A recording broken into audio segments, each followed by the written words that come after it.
hunda dursee waaqni akka hunda dandeenyu nu taasisee asiin nu ga'uu isaatiin Waaqayyo haadha isaa wajjin haa galatoomu jedha. Haacee koo waggaa har'aa waliin turre. Har'a garuu nu jidduun jirtu. Ta'us qaamaan nurraa gargar baate malee yaadaaf qalbiin kee nu bira jira. Waliin jiraannas. Keessummoonni kabajamtoonni, abbootiin amantii, uummanni biyya keessaaf biyya alaa, hiriyoonni acee biyya keessaaf biyya alaa, qeerroowwanii fi qarreewwan akkasumas daa'imman hundi gaddi keessan gadda keenya jettanii nu cinaa dhaabbachuun aantummaa keessan nutti argisiistan hundi maqaa abbaa warraa koo goota jaalalaa, gooticha abbaa dhugaa fakkeessuu fi fakkaachuu hin dandeenyeen artist Hacaaluu Hundeessaatiin galatoomaan jedha.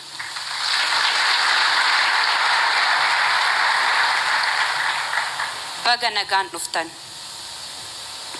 Acee koo akkuma atuu jette siif jiraadhee du'uun koo egaa waan hin oolle gaariif ammeenya kee waliisaa wallaalee kan si dinqu awwaalama dhabduun ta'e kanan gaabbu kan na aarsu bifa tokkoon meeqan du'e.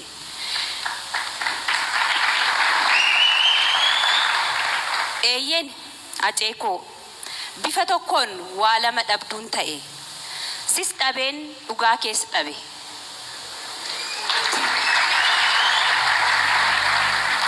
Dhugaan kee waaqaa fi micayyoo si bira jirtu qofa bira jira. Kan si nyaattees kan si nyaachistees ishuma.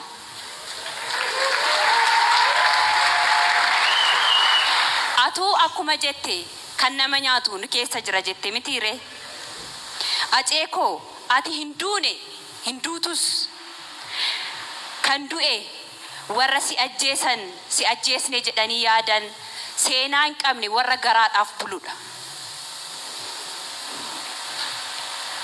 Acee koo seenaan bara baraan si yaadata.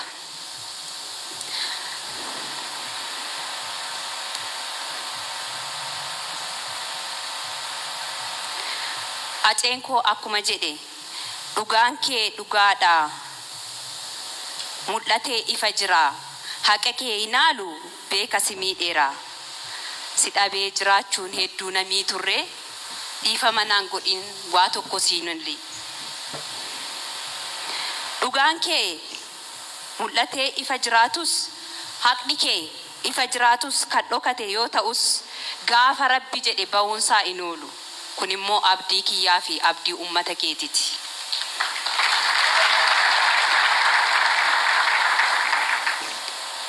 Acee koo ati hin duutus yaa gootummaa kee yaa kaayyoo kee waanumaan ittiin si ibsuun qabu. Yeroo mara waliin jiraanna. Ati anaaf biyya fagoo deemteetta. Yaadaa fi qalbiin kee nu waliin jiraata. Gaaffii wabii, gaaffii milkii keessattuu kan giiftii deebii dhabullee ijaan si arguu baatanillee yaadaaf qalbiin si waliin jiraatu. Acee koo anii fi ati waliin jiraannee ijoollee keenya guddifannee dulloomnee waliin duuna siin jedha ture. Ati garuu lakki kiyyuu ati ijoollee guddista naan jechaa turte. Edaa akka duutu hin beekta ture maaf natti nimirree kuni gaafii kiyya. Acee nama lubbuun jiru hin faarsu jette. Warri Acee koo ajjeesistan dhugaa fi dhiiga isaa dhoksitan inuma bubbula malee dhugaan inuma baha. Dhugaan ilma waaqaati jedha Oromoon yeroo mammaaku. Acee koo dandeettii fi obsa siif kenne anaafis ijoollee keefis uummataafis haa kennu. Osoo fakkeessuu fi fakkaachuu dandeesse yoomsi dhabna turre. Ijoolleen kees abbaan keenya hin dhufu jedhanii nan gaafatan ture. Acee maallee akkam akkan maaliin si madaalu maaliin si ibsu ati anaaf ijoollummaa koo mana barumsaa koo beekaa koo jiruu koo waan hunda kooti namni kana hunda dhabee akkamiin jiraachuu danda'are gaafii deebiin qabu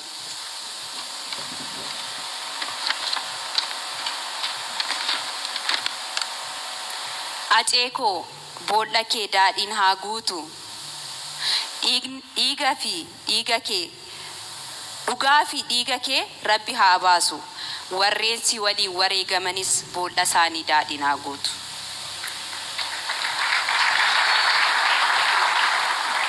akka imaanaatti kanuun uummata kootiif dabarsu namoonni biyya keessaa biyya alaa maqaa isaatiin daldaltan gara barbaadanitti ooftan kana dhaabaa warri yeroo inni lubbuun jiru diina isaa taatanii amma immoo fira isaa fakkaattan of duuba deebi'aa of ilaalaa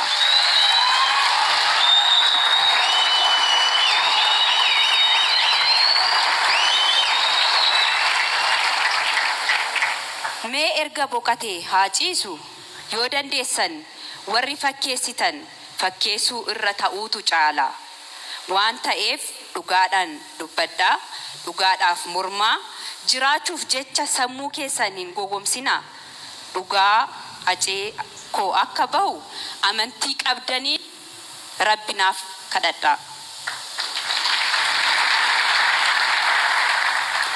egaa hundi keenya akka namaatti akka lammiitti maqaa acee hojii seenaadhaa ol akka jiraatuuf hundi keenya dirqama lammummaa haa baanu galatooma